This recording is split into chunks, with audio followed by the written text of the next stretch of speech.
maganda rin po siya sa mga Tulugan sugat. siya. Sa mga rashes, skin diseases. Interviewin natin. Sa mga kaso, maganda rin. Ilang years na yung ano? Wala pang kabata. Inborn na. Ilang taon na ba siya? Ilang taon na ba? Inborn siya. Inborn siya na duling? Hindi ko rin nakalain.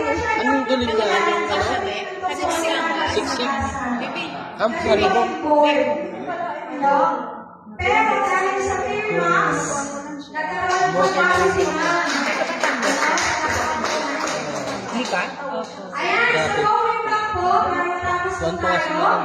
Ayan.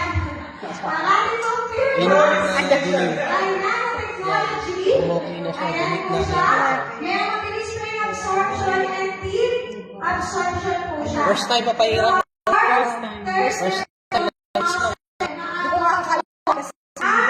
Yeah. Spot yan. On the spot. Luminaw pa. Hindi mo nila. Hindi na. Labas pa lang yan.